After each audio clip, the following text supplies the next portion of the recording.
Good morning, everyone, and welcome to Thursday morning. It's Stephen Whiteside here from the uptrend.com. Well, we've got a pretty cloudy morning out there this morning, and it is raining here. Stock index futures are currently mixed, but commodities and cryptos are trading lower this morning. So, not looking for a bright and cheery open at 9:30. Now, we do have a bunch of numbers coming out before the market opens, and initial jobless claims are the big ones.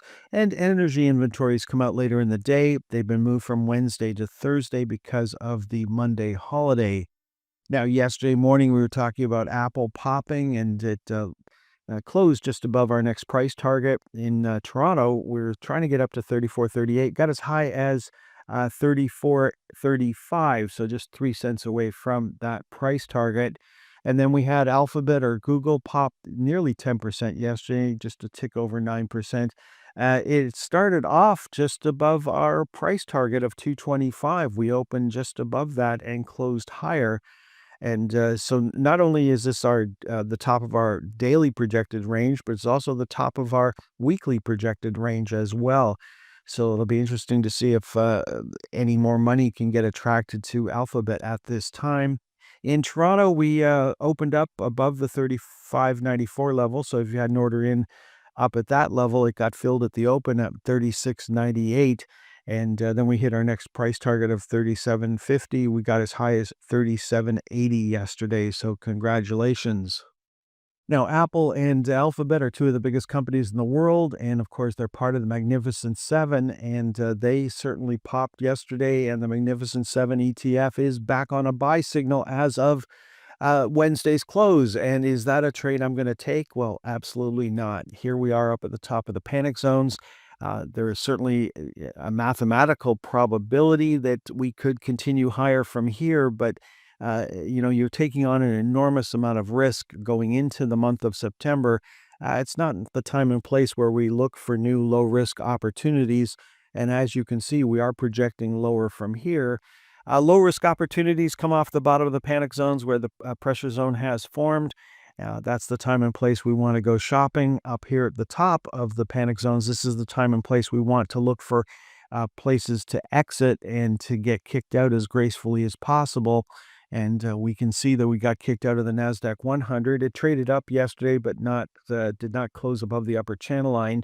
Now in Toronto, things look a little different. Of course, we don't have those big cap tech stocks, but we do have a lot of resource-based companies that are doing fairly well at the moment, being led higher by the gold sector.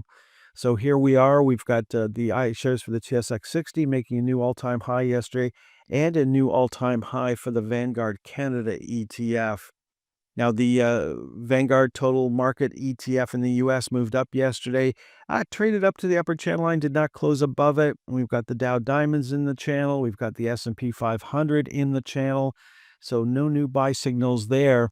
Now, the Russell 2000, the small caps and the micro caps are all still on buy signals at the moment, and that can certainly help hold the market up at this time, telling us that investors still have a risk appetite.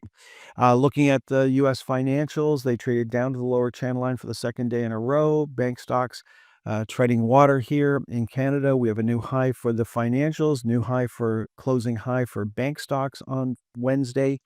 Then looking at semiconductors, we're still on a sell signal here, third day of a sell signal, and the last high was a lower high. So looking to see if we can hold the low from the previous week. It'll be a tell if we start breaking down below that level and start creating a new range for the semiconductor ETF. Looking at the world of commodities, copper had a small pullback yesterday, still on a buy signal. Copper miners continued to move higher on Wednesday. Gold continued to move higher on Wednesday as well, making a new all-time high. Now, why is gold rising at the moment? Well, some people think it's, fear of inflation. Some people think it's a reaction to the lower US dollar. Of course, interest rates can play a big part in why gold is continuing to rise. And of course, the other reason is probably fear, economic fear that the world is going to go into a major recession. And that, of course, could be the reason. One never knows exactly why people are doing it. We just know people are buying gold at this time. The GDX continued to move higher on Wednesday. The XGD continued to move higher. And then we've got the junior miners continuing to move higher. The Equinox, it's up about 50% in the last month. So that stock's doing incredibly well. Looking at this price of silver, new high there, new high for the silver miners and the junior silver miners. Pan American Silver had a small pullback yesterday. Then looking at the energy sector, we saw crude oil pull back, and crude oil is down again in the pre-market this morning. Gasoline pulled back yesterday, while natural gas was slightly higher. And this time we're looking at the ETF as opposed to the futures contract, which we looked at earlier in the week. And again, we're still waiting for the pros to take control. So we're on a buy signal right now. Happy to be on that buy signal, but would be a lot more confident in the trade if the pros would take control.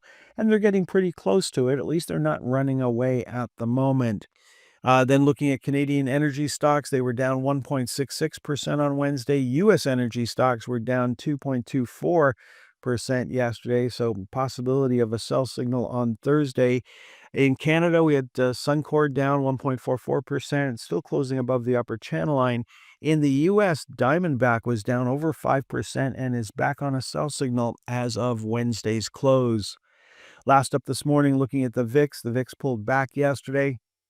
Remember, I'm looking for a breakout of the flypaper channel at the moment, and the reason for that is the VIX is working itself into a corner where it probably can't go much lower from here, even though the stock market could definitely continue to move lower, but there's a point where options traders just won't sell options for any cheaper. They have a cost of doing business and a cost of taking on risk. And so I moved from looking at the right side chart, which is currently on a buy signal, which historically is negative for stocks, but I'm really looking for a breakout of the flypaper channel. And then looking at the two VIX ETFs that we follow daily, both of them are still on sell signals, so no change in trend for either of those. And if they generate a buy signal, I will be in there buying one of these ETFs as soon as the buy signal occurs.